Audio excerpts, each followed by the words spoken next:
Welcome back to Creative Perspectives. I'm Brandy. Thank you so much for joining me today. I'm a transitional life coach and I appreciate you so much for coming back. I have only had my channel for about 2 weeks now and the viewership is wow. Thank you collectively for all of the videos that I've put out so far. So I'm so appreciative of you. If I am blessing you using the love of God or through just laughter or entertainment, however you want to categorize it for yourself, thank you. If you can take a moment, please hit the like, subscribe, or the notification bell. And throughout the video, if there's something that you can relate to or that you appreciate about the video, please leave a comment. That allows me to know what you think, or specifically if there's any topics you want me to touch upon, or you know, if you've been through some of the things that other people have been through, which we will talk about later in the show. All right, let's get on to today's topic. It is subpoenaed by God.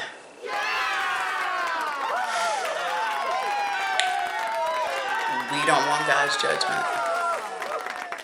We don't want God's judgment. So whatever we put out, we want to be very careful about how we treat others. Because sometimes the people who who refuse or who have wrong intentions for other people's lives, it comes back to you. Sometimes it comes back to you tenfold, more than you've thought. I will talk about a couple of stories that I know about and or that I've heard about as far as how people get the same. Some people call it energy going in and out. So what energy you put out, you get back in. Some people call it karma. You know, whatever you do to others, it will be done to you. And in a biblical sense, we talk about the wages of sin, you know, and how we have to be accountable for all the types of debts that we put out. Debts could be money. So if you owe someone money and you're not paying them back their money, that's a sin. And it considers you pretty much wicked for doing that, because if you take your time to ask people for money, their hard-earned money, or just their money period, and you make a deal to pay it back, you are supposed to pay them back unless they give you a pass and they say, you know what, don't worry about it. Then you don't have to worry about it. It's given to you. But if the agreement is, hey, I'm going to lend you this money, but I need this money back. Remember, that person is giving you their hard-earned money that you didn't earn, that you have no rights to. You know, some people, I think, when it comes to money, they have a false sense of entitlement to other people's money. And that false sense of entitlement causes them to either not keep up with their agreements, or to think that they don't need to pay that person back because that person owes them something. And let me tell you something. If you didn't earn it, it's not yours. If you're not getting up every morning to pay for it, to go to work and to earn the money, it's not yours. That person is giving to you out of generosity and out of and under the impression that you're going to pay them back. Okay? So let's say, and we can use this as one example because we know this is like worldwide. I gave him, but they didn't pay me back, so I ain't dealing with them anymore. So I see a lot of people when they burn so many bridges because they've made those agreements. Hey, I will pay you your money back. And then when it's time to pay the person back, they play games. Oh, I don't have it, or XYZ. One thing I've learned is if you know you can't pay something back, just be honest up front and tell the person, and they can still give it to you knowing that you're not going to pay them back. But if you make the arrangement that, hey, if you give this to me, I'm going to pay you back in a month or so, it's your job to keep up with that person, even if your situation changes, as long as you give them back the money that you owe them. You know, people work for their money. They don't sit and wait for it to show up. So when you are asking another household to take out of their kids' mouths to feed you or give you money, then it is your fiduciary duty to give that money back.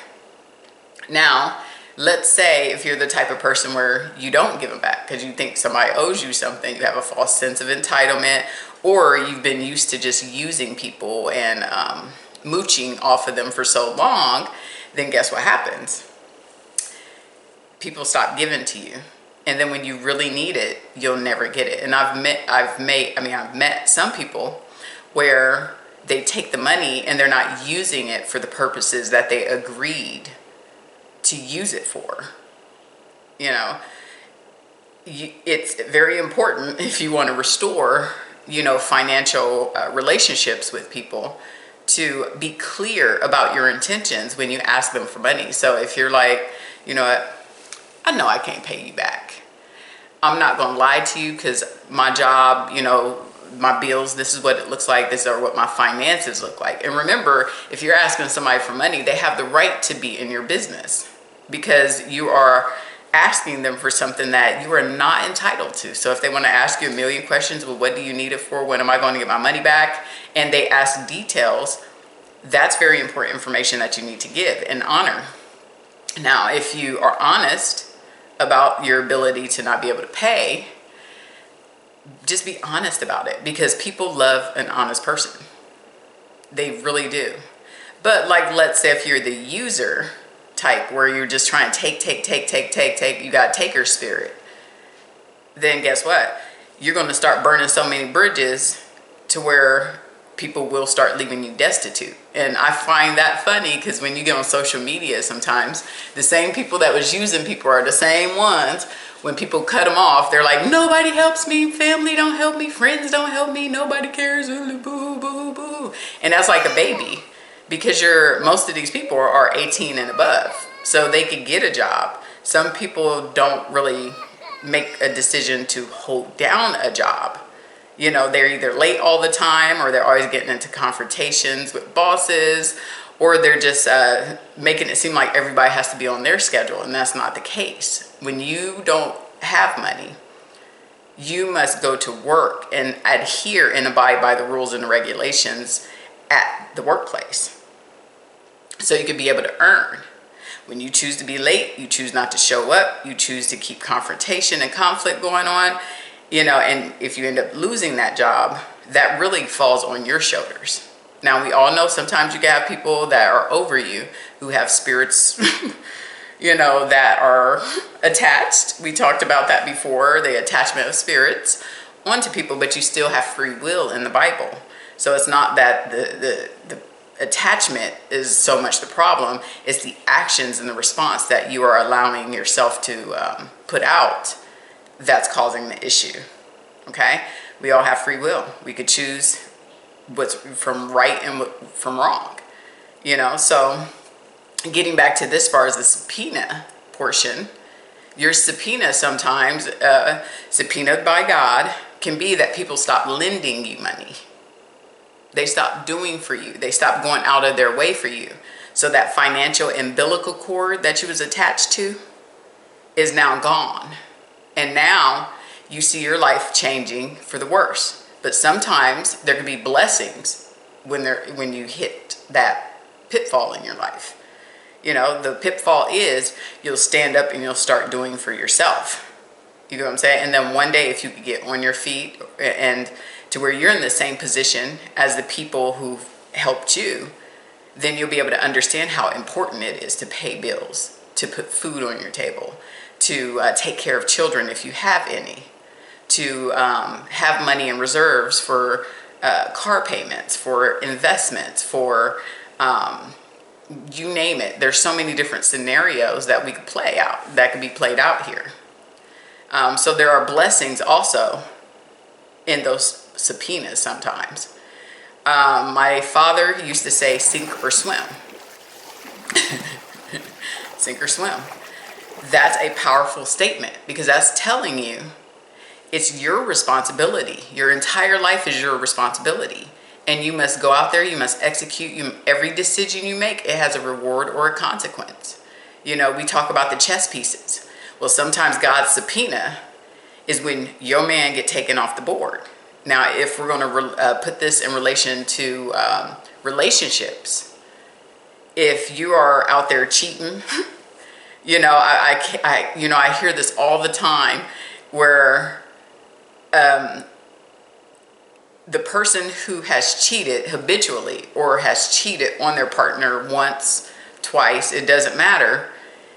As soon as the victim, that the person they've been victimizing through their cheating actions, go out there, either leave them or they do the exact same thing that they were doing to them, then they can't handle it emotionally. That's subpoenaed by God. And sometimes if the person's a good person that they've been screwing over because they think a quiet mouth or a nice mouth or a non-combative tongue it gives them a pass to keep doing it. Oh, she didn't do these crazy things. That's fine. But you got to remember, your subpoena is in the leaving and not revisiting you again. And then that person's over there years and years and years in turmoil, upset or angry or trying to mistreat other partners in their lives because they ruined something that was really great. I love in the relationship sector the 80-20 rule. You know, we heard that on different movies, where if that good pretty much outweighs the bad, then you don't need to really look any further. You get what I'm saying? But there are some people where they're greedy and they're selfish. You know, they're manipulative in their relationships.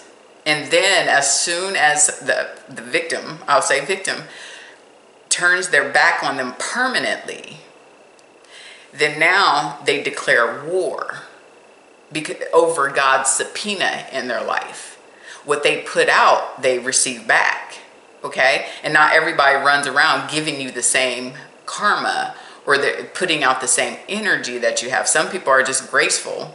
They get up and they leave and they move on with their life. And then the other person is like, uh-oh, this person's not chasing me. I thought this scenario that I put in my own brain about their walk and their life path, it's not matching what my wants and my needs are. So now I'm either going to go cause this person harm or pretend just for the sake of winning the situation that I want them back and I'll do better. Because ego, pride, arrogance plays a factor in some of these situations. You know what I'm saying? So if you're a woman or a man, that's why I always think in terms of never ever allow yourself to let your guards down to such a degree where you put your entire life in someone else's hands. Because the only thing you should be trusting is God's ability in your life, not another human's, because humans are so flawed. They change, they're wayward, and as they grow, their goals change. You know, in life, the things we want when we were young, we may not want them anymore. But some people are still stuck in their childhood, but they're in their 40s. You know, I still want to play. I want to go here. I want to, you know, and then their level of responsibility, you know, may not be there. You know, so the harm that they cause to others by not growing up, maturing, can bring consequences their way. And those are God's subpoena. Okay? Karma, energy, that you're an energy exchange where you're receiving what you put out. And sometimes you're not receiving it the same way. You know, I've met people where sometimes they're so mean and cruel to others, you know, and they may lose somebody that they love.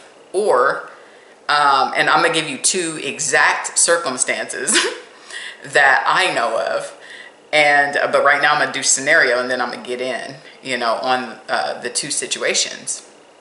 Just as to use as an examples. Remember, I don't use names because I like to protect people's privacy. And I think I would want mine protected too, you know, if I had, you know, issues that I was disclosing to another human being.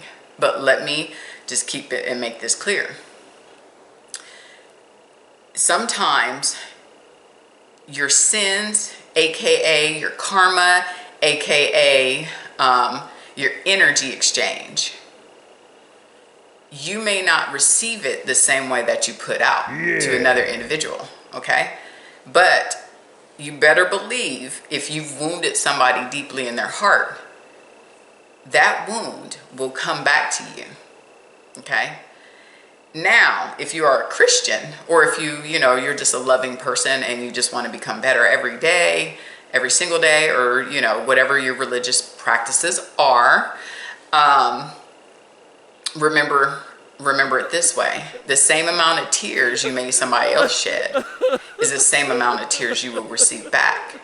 But it may not be the exact same way you executed your actions. Okay? If you're a Christian, though, or if you're just a good person, like I was just talking about, seconds ago,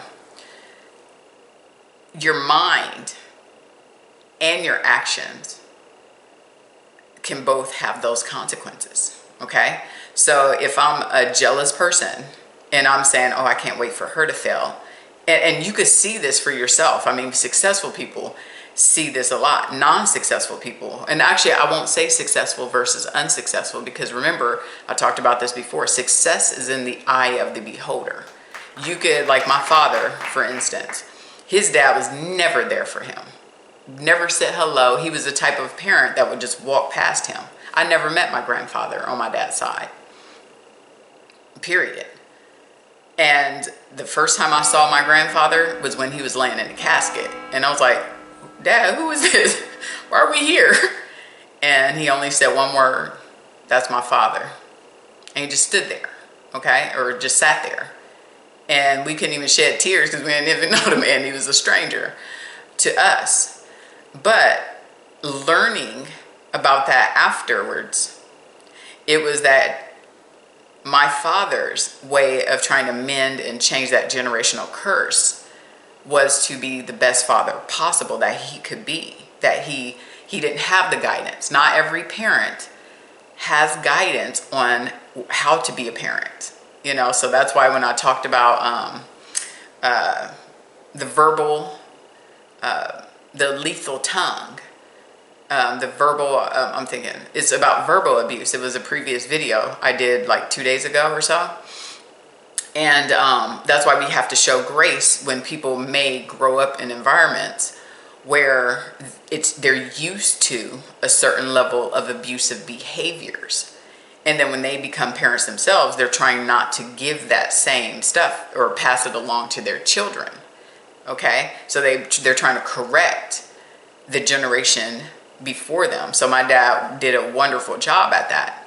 I would have never thought, when he became closer to death, he started telling us everything. So we could see what he was like. And it was like he was my personal hero. Because he's been through so much and lived with so much. And it justifies some of the things that I saw him suffering from. But he never told us, until towards the end of his lifetime. But I could tell you this. If I had to compare what he said his story was in comparison to who he was, that's like 90% change. And that's why even when we're talking about God's subpoena, we have to be very careful, because people need grace too. Sometimes people, in genetics, we talk about environmental factors, where you grow up. And that's why it's kind of when it's about police officers or shootings and stuff like that. That's why I like to have officers who grew up in those areas to be near those areas, because then their trigger finger won't be so tight, and ready, because it's like, if you come from a suburb where you barely see any violence, every once in a while somebody might get into an argument, or you might have a little bit of gossip. And then you go into a hood where people are used, and I'm not going to say even in a hood, because you got loving, God-fearing people too. And most people work together, as far as their resources, their economic resources, to make sure everybody is provided for. Okay? And I only know that because when I was a young girl, we lived in an impoverished or close to a low-income area. Let's just say it that way. And when we lived in that low-income area before my parents moved us out of there and moved to a suburb when we were, I think, 4th or 5th grade, you still remember everything, I'm going to tell you, But the truth of the matter is, when you are in those areas, you see a lot. And there's a lot that happens in the, in those areas. So it's very important that you get a officer of law enforcement that understands that environment, environmental factors in those neighborhoods. So they're not running around as soon as they see a person cussing each other out, they think everybody's gonna start shooting up the place, and then they're on guard, ready to go execute, somebody. So, but anyway, subpoenaed by God, no matter what we're talking about, is just pretty much everything that comes back to you that you have put out in this lifetime. And not only is it about what you put out, and and I think sometimes, sorry, it's early. I'm gonna drink some water. It tastes so good. But anyway, when you're talking about what people put out and the subpoena that's sitting behind their actions, it could be a really nasty game. You know what I'm saying? So that's why I'm a big fan of just whatever your life path is, whatever your shortcomings are, start working on that. So say if you are a jealous person and that's sitting in you and it's always been in you and you just hate everybody that's doing better than you, how about instead of looking at everybody else's life, you start looking at your own and figuring out, okay, well, I may not be a good reader. Okay? If you're not a good reader, there's online programs that are designed even for children. Like example is Time for Learning. It's TIME, the number 4, and then learning, and you can spell that word out, .com. And it could help you from kindergarten all the way through 12th grade. And it's easy learning. They use animations. They have easy way. They explain things very easily for people. So like, let's say if you're at a place in your life, and I met some people like this where some people didn't graduate past the 8th grade. Some people didn't finish high school, or just some people just dropped out because some people's verbal abuse made them feel like they were not smart enough. So every time there was something going on in their classroom, they felt like they were not good enough. So they turned into teacher tyrants, where they're like just trying to ruin the classroom because underneath it all, they just didn't feel smart enough to be there. So they felt acting out might be the best way of just avoiding the fact that they don't feel like they're smart enough. Okay, so if you are envious in educational sense, you can take your shortcoming and say, okay, I'm not a good reader, but everything I do in life, I have to be able to read, and I have to be able to understand, and I'm not a good writer because I may not be a good reader. If you're thinking along those lines, just sign up for those programs. Time for Learning. Okay, spellzone.com helps you to learn how to become a better speller. Whatever you feel your personal shortcomings are, look at it. Don't look at other people. Look at what you need to do to become better, because I can almost guarantee you, once you finish the class, once you feel vindicated and you have earned something for yourself and you did it, nobody else did it for you, but you did it, then guess what?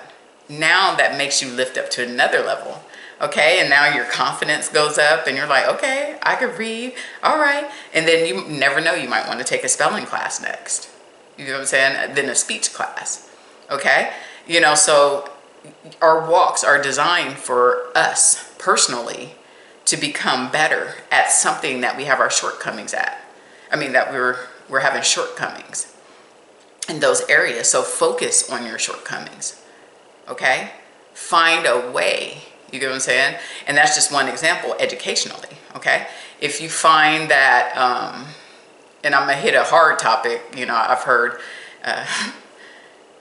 women, we talk to each other, and I'm quite sure men talk to each other, and working in male environments, my entire life, male dominant environments.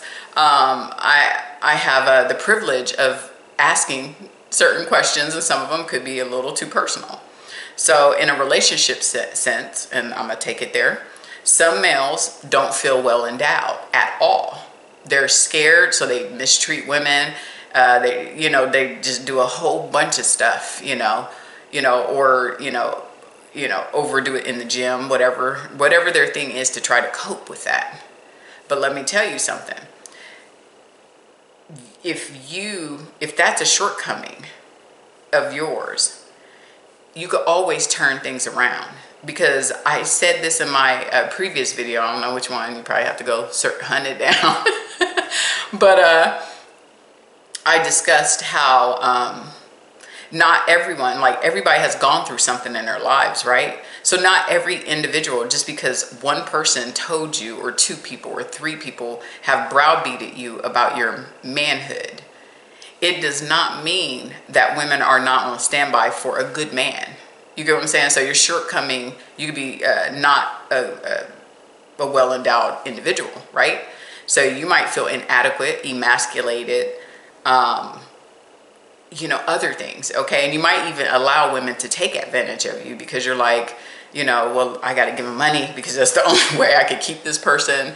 And you're sometimes you're wrong, because the difference with handling an immature individual versus a mature individual is substantially different. You have some women where they are smart, they just want a smart man, period. And, and obviously when we're talking in the areas of sex, and there are other avenues of approach that you could do, in the bedroom for your partner. You know what I'm saying? To make them satisfied, to keep them satisfied. Okay? So not every individual is looking for a stallion, you know what I'm saying?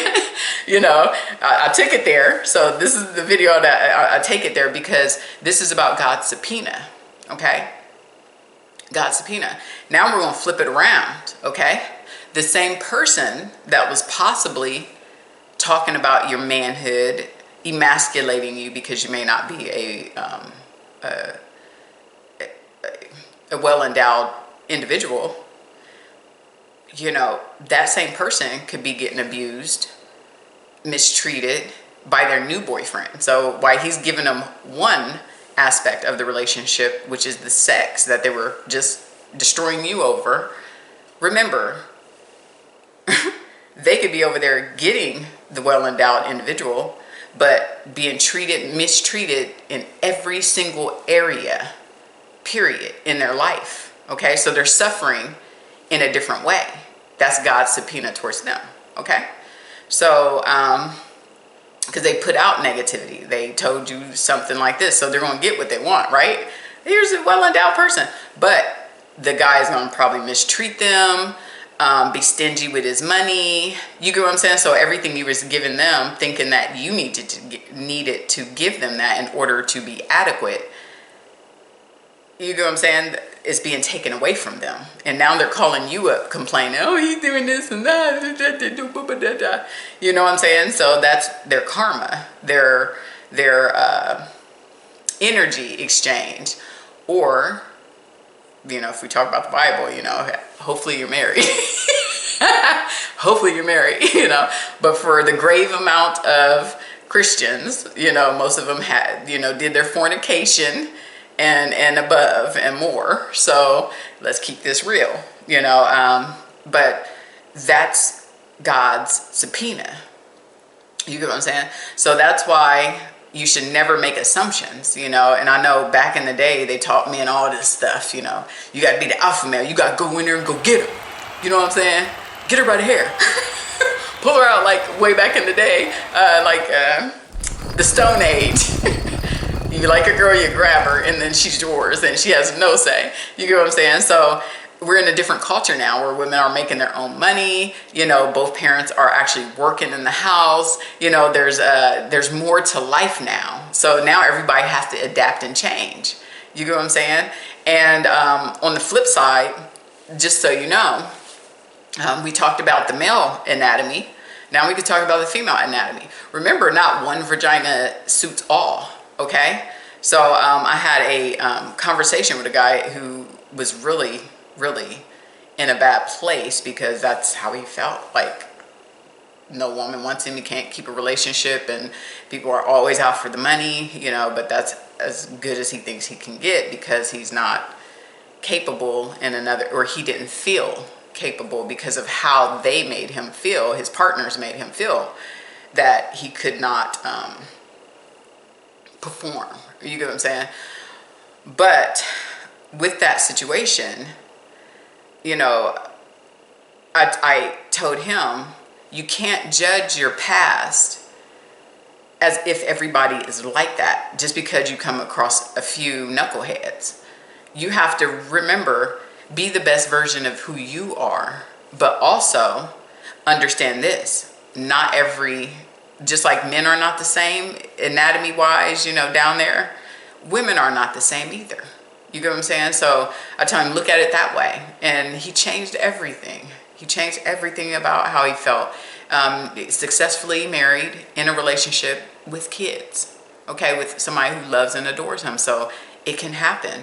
I just think we're in a shaming type of society where we're losing sight of what it is just to be a decent person. You know what I'm saying? Not everybody, but it's enough to where if you see social media, if you see that everybody's saying something about something negative, and it's just like the basic human decency just left the building on some of those pages. I don't even read them anymore.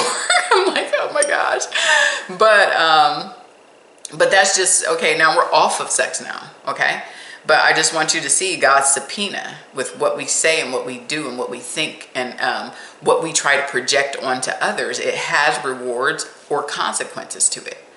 Now we're going to move. We talked about relationships, okay? We talked about cheating in relationships. We talked about the male anatomy, the female anatomy, because some women too, they have a problem, if they can't satisfy their guy. Same thing. That's why couples have got to get together, and there's things that women can do, to strengthen their floors, in their vajayjays, especially after a child. You get what I'm saying? Because children change you up for about 6 months, 3 to 6 months. Some women recover more than others. Sometimes it might even take you a year. You get what I'm saying? So there's certain exercises you can do. Okay? So, but that's something you need to go see a doctor about, and allow them, or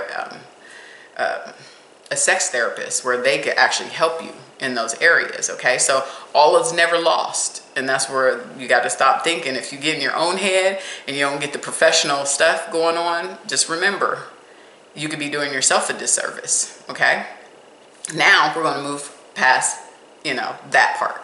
Now we're going to move into just being a decent human being. Okay, so now I'm going to go on to real situations, that I know of. Okay, so there was a lady who had a son, and it's not me because I am a single mom, But anyway, the guy tried to leave her destitute after they got divorced, and he was running around town making it seem like, he loves his kids, and you can really genuinely love your kids.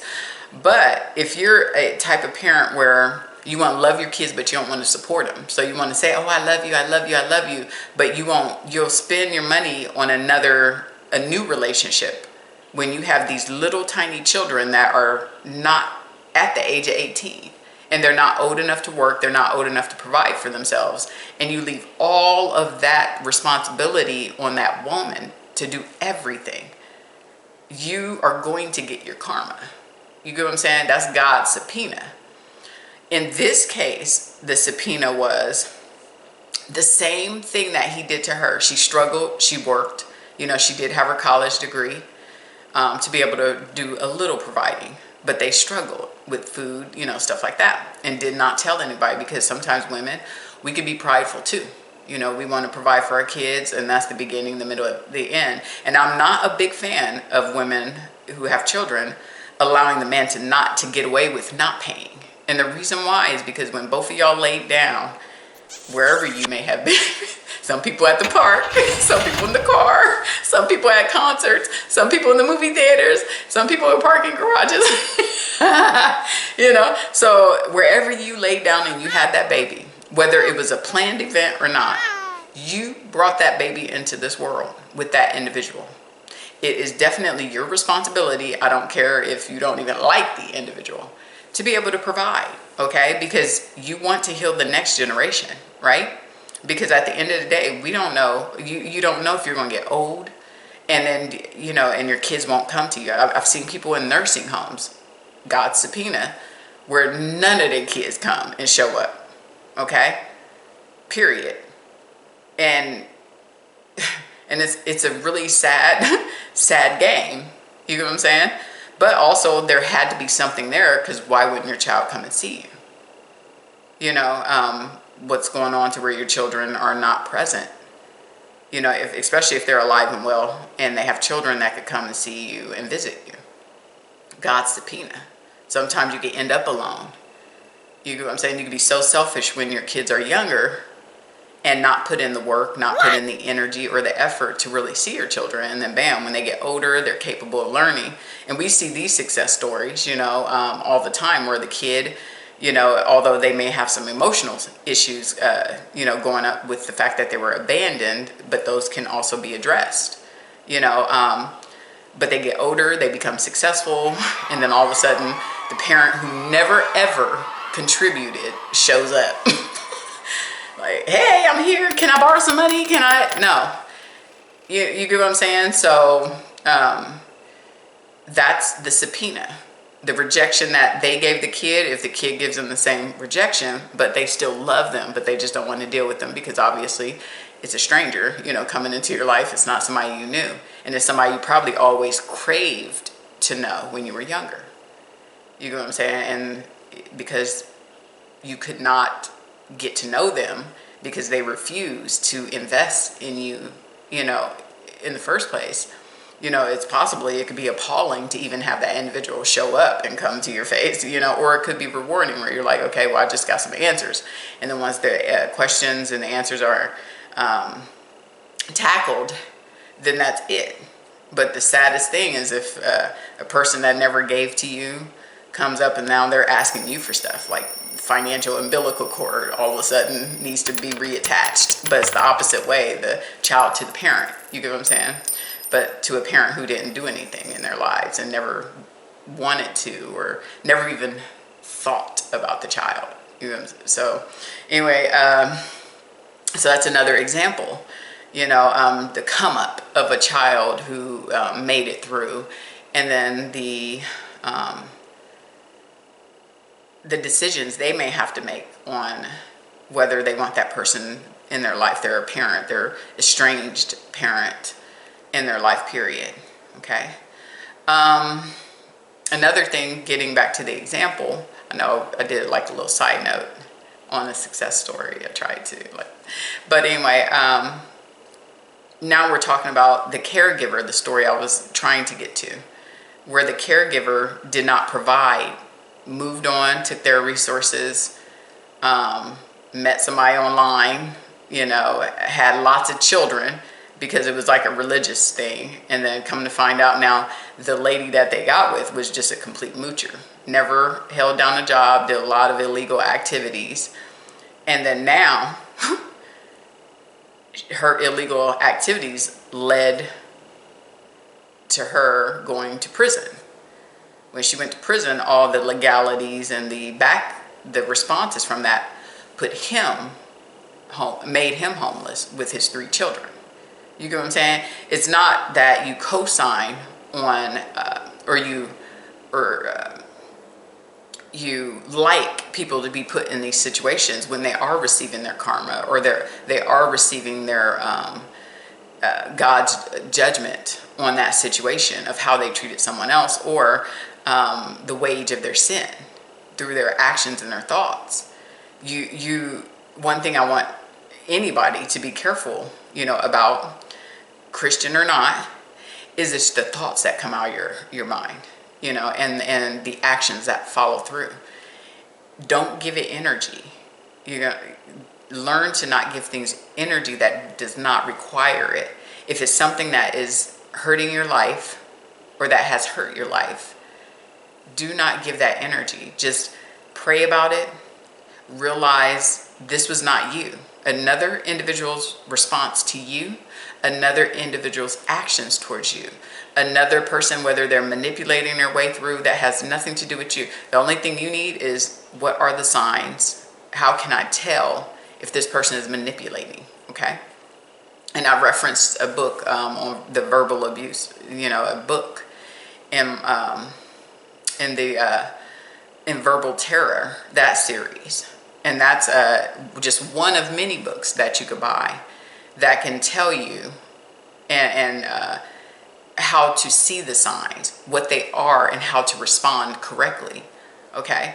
Because if somebody's getting their karma, you don't want to be over there like, yes, where's the popcorn, George? Yeah. I knew this was going to happen. Yes, God. Oh my gosh. No, because that's not God. Remember, we all have a different walk. So the wages of our sins are going to be different than the next person's. Okay? Based on what we think, what we have coming out of our mouths, and the way we act and respond. All of those three. Because our mouth could be poisonous. Our thoughts could be poisonous. Our thoughts could lead us to do things we shouldn't be doing. You get what I'm saying? So you don't want to put yourself in the center of somebody else's karma or be involved in it at all. Allow God to do it. You could see it though. I mean, I guess you can clearly see the karma. The situation where he didn't want to take care of his one child, then he ended up having more children, and then now he's homeless for years, struggling, doing worse than what the situation he tried to put her in. Okay? So that's one situation. Okay? Take it as you will. Another story that I know about is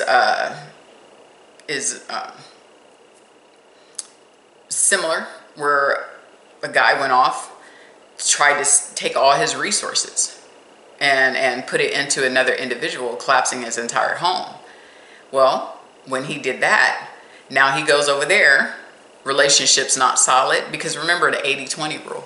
You get 80%, and then sometimes the person's focused on the 20%, which is the part they don't like. So whatever their partner's not giving them, or what they feel their partner's not giving them, they love 80% of their partner, but then that little 20%, can get them left, okay? Because that 20% was, hey, I see the 20% looks great over there. So I'm about to go over there to that 20%. And then when they get it, the person moves on, and then they figure out, oh my God, this person's a nightmare. Oh, because remember, people romanticize and they put on a facade, and they're not who they say they are sometimes. Not everybody's that dishonest, but you have people who are. So that's why you have to remain vigilant. And anything intuition-wise that tells you that person is a red flag, believe it and move on quickly, because that means that person might have some healing, or they're just not on the same page as you are. But he went over there. Now, bank account's drained out. So all the money, remember the 80% woman is over here trying to save money, trying to build, support, and then he's taking the money, stealing the money out of the account to go take care of somebody else, right? So now he's over here trying to take care of somebody else. Okay, so now it destroys the entire relationship. So now he's with his 20%. And guess what happens in that situation? Now the girl's clearing him out, and all the goals, dreams that he set out with the 80% lady, he's not even close to it anymore because the other woman takes all his stuff, the 20%er, goes away with it, and then guess what? Now she's off to the next man. Now he's left in between trying to repair things that are irreparable. So, and suffering financially, okay? Because the same thing he tried to do to, the 80%er, the 20%er did back to him. so he got his karma, but guess what? That's God's subpoena. Okay? Karma, some people call it karma, some people call it, whatever else you want to call it, but they're getting back what they put out there. Okay? A third situation that I'll end there was there was a lady, always browbeating, her husband, calling him stupid. Everything under the sun, like complete verbal assassinations, verbal attacks in public, and you could clearly see it, okay? And because he was not educated, and when he wasn't educated, he took the beatings because he felt like if other people saw that he was not smart, like couldn't write, stuff like that, then it could possibly be worse than the situation that he's currently enduring. So for years and years and years, he took the hit because he didn't feel good enough, Well, now he checked out, meaning emotionally, spiritually, mentally, just checked out to where he stopped caring. And then now the person that has been doing all the abuse, verbal assassinations over the years, is now receiving the karma, which is the withdrawal process. Like, he won't go anywhere, but still he's not making the environment pleasant either. So it's more like I'm withdrawing, and then you got your thoughts because you've always dominated anyway. So I'm not a big fan of people emasculating men or men in general for shortcomings. I'm more about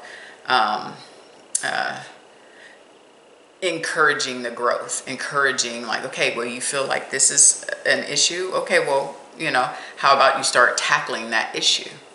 Okay, because you want people to start getting out of their own way, so that when they do get judged by God through their actions, it's a wonderful judgment. Because remember, our subpoenas can also be our rewards. We talked about the incidents of what it looks like when it's from a position of it not being a good outcome. But the other avenue of approach is once we start looking at our own paths and we start working on our shortcomings that make us venture out and hate another person, or become vindictive, jealous, do passive aggressive behaviors, undermine others, whatever else it could be that's a negative trait, it could be fixed. If a person's willing to look inside themselves and start putting in the work to heal, to forgive, to make progressive and comprehensible steps in their lives that they can actually do. Okay, doable steps. The good part is you could get God's subpoena in a good way too. I could tell you this from my own experience, and this is me. Okay, and it's gonna sound terrible, but you're gonna see the blessing. Okay, I was married, and there was just one marriage that really took it over the hill, my second one, and so I felt I was we were on the same sheet of music.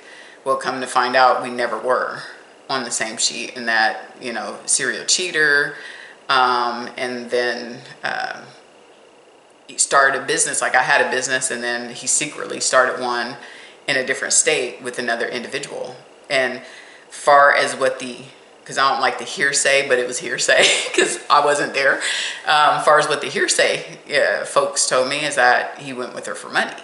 Okay, because I wasn't making the kind that he was looking for. You get what I'm saying?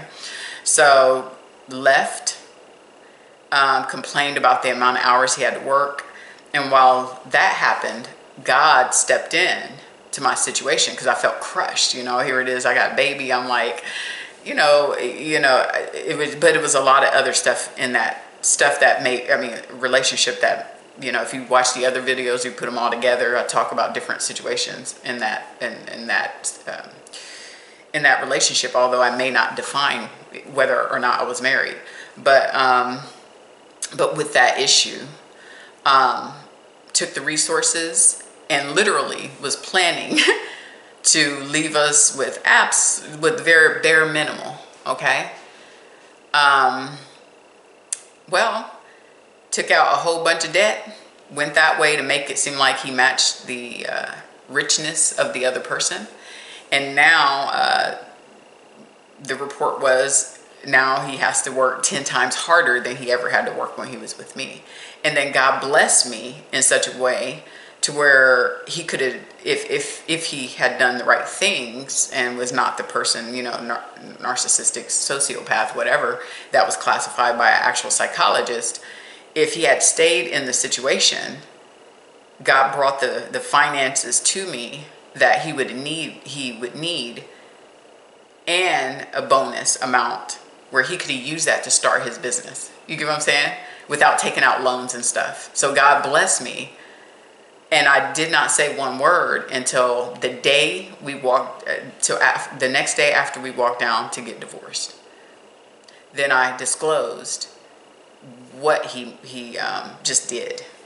Okay? And the blessings that God had put on me while I was waiting for him to do the right stuff, or but it was just a dead situation anyway. But that was a blessing in that situation, because as a mother, when you walk away, you never think you have enough. You can make good money, you can have good money, but when you come, it's another mouth to feed. Then you could get worried about your ability to be able to do it alone. Okay, because I grew up in a 2-parent household. You get what I'm saying? So now I'm dealing with being a 1-parent household, and I never thought a day in my life that would happen when I had a kid, because I'm like, okay, he was financially stable, we could go in this as a team, and you get what I'm saying, like, we're married, we're going to have this sail off into the sunset, everything's going to be all good, and it wasn't. But that was my situation. But I got blessed, and then God blessed me to where I never have to really need him again, but he also had to take good care of his child as well, financially. So the same way he wanted to collapse, he wasn't able to collapse the way he had planned. So that's God in those situations. You get what I'm saying? Like, I didn't have to go to court. Never been in court, Even when I got divorced the first time, I was in Iraq, and we just kind of signed papers because there was no kids involved, so it was easy. You get what I'm saying? But when you have kids and assets and more stuff, and it makes it harder, to know what the outcome is going to look like, especially when you're nervous, in a courtroom. Here's a judge, oh my God. We don't know. But anyway, so that was the blessing. And then I was able to get my dream home. You get what I'm saying? The same dream home I had in my head since I was a kid, I was able to get it just without another partner. So those are the blessings that God can give you. And sometimes if you're not careful, you won't even recognize it, because you'll be stuck in the situation. Because trust me, it took three years, given all that. And when you see the collection of videos, you'll understand why it took that long to heal. That's me going without a relationship, because I'm not the type of person who likes to jump into another one. My thing is, I withdraw to heal. And that's been my superpower. Like, nope. And then if somebody else comes up to me and I'm not ready, I'll let them know I'm not ready. And I don't think that would be fair to you to pretend like I'm ready when I'm not ready to be in a relationship. You get what I'm saying? So with stuff like that, God could bring blessings through the trauma that you go through when he's bestowing his judgment on the situation and the judgment on you. Okay? So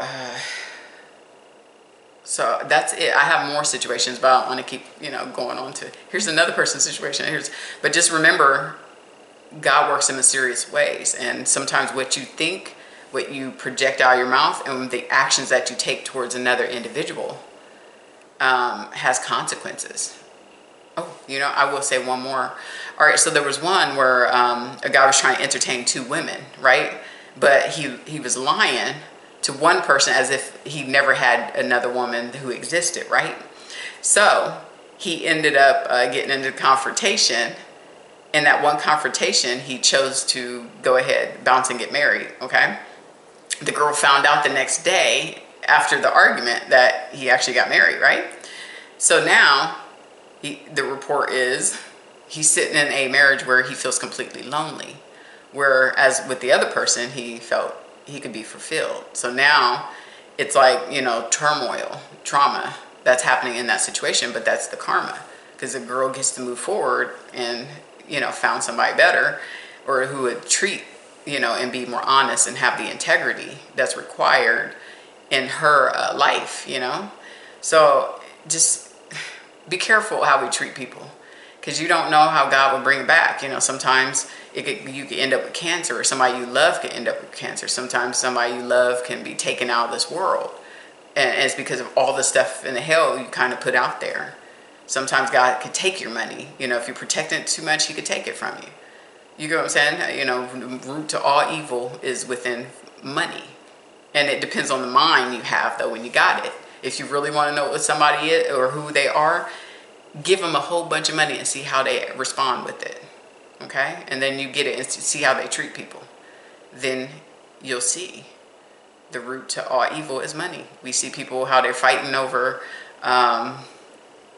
finances over grandparents, or trying to steal it, steal assets and steal stuff, So it's just in general, and that's generalized. I mean, I've heard and been involved in a relationship where that was an issue, where the family's feuding over a grandparent. You're like, don't y'all love the grandparent? You're gonna do all this to the grandparent that loved you, that treated you right, you know? But it's all over the sake of money. So the karma behind that is you could become broke. You know, the same money you try and steal from somebody else, yeah, you'll have a temporary victory, but in the long game, you might be down, or you might be one of those people that's in a nursing home where nobody shows up for you because you didn't treat your parents right. So it's a cycle of life, and what you put out, you want good to come out. You want to be involved. So, you know, if you are a parent, single parent, don't make it too difficult for the other parent, unless they're dangerous, to come in and help you. You get what I'm saying? Because you need the help. And don't do it for the sake of if the person cheated on you or not.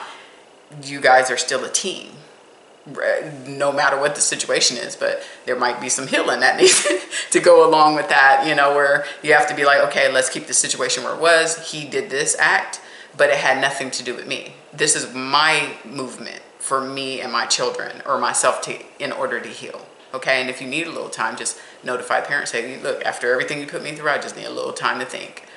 Give me my space. I need it, and then re-engage. Okay, you know, if you guys argue all the time, maybe push back. Try to get some better social skills, and then re-engage and say, hey, I can't engage right now, but I'm going to go start speaking to a counselor, or looking up different ways I could temper myself, so when you and I talk, we can have a real discussion and not be at each other's throats or blaming each other for the parts we both kind of played in the situation. You get what I'm saying? So I'll leave you with that. God bless you. It's early in the morning, terribly early in the morning. So I got up at 2-ish, maybe 1:30-ish. So God bless you.